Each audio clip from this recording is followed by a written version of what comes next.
South Sydney remain in the hunt for this year's Telstra Premiership after surprising Parramatta at ANZ Stadium. The NRL executioner awaited. One side would die, the other would live to fight another day. In order to sustain their existence in the 2010 title race, the Eels recalled Daniel Mortimer, while the Red and Greens were heartened by the return of Man Mountain David Taylor. His statuesque back row accomplice Sam Burgess almost snared an early four-pointer, only to lose it with the line begging. Red light. Knock on Burgess. The Englishman threatened again soon after. However, Parramatta had enough pillars of support to hold him up.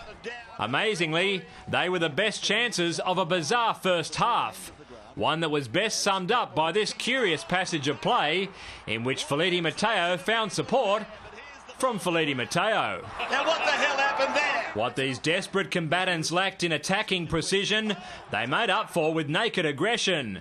And after Michael Crocker got a taste of his own medicine, Para's two Nathans served up the kind of sandwich you won't find at your local Subway. And all Burgess, Careless and Hindmarsh, they have lapped that up on Sam. Taylor tried hard in his first game for over a month, but his ring rust was sorely evident. He took a shoulder from Inu and the ball went spewing out the front. So the first half ended scoreless. The third time this season that's happened, and all of those have involved the Eels. It took a mere 3 minutes for the stalemate to be broken in the second stanza when Reece Wesser waltzed through some porous defence. Here's Wesser through, there's the first points.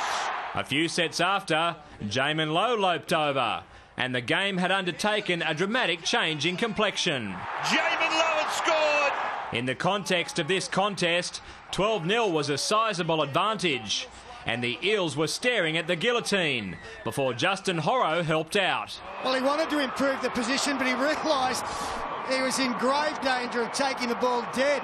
So important that the Eels hit back. Parramatta's ill discipline cost them dearly when Matthew Keating made a meal of releasing his prey.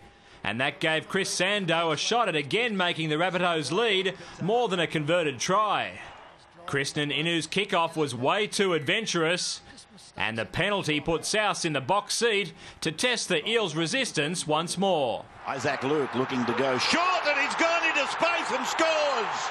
Parramatta's frustration was personified by the usually mild Mateo, who muscled up to Jamin Lowe and found himself being placed on report for throwing a punch.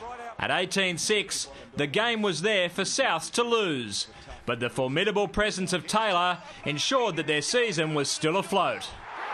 David Taylor has scored off the bomb. Just like Taylor, Mateo was having an eventful evening, although this time it was for doing what he does best. Mateo and out the back ball, and here's Inu looking, he doesn't have to. Jared Hayne attempted to conjure up another miracle, however his bold tap-on to Chris Keating travelled forward.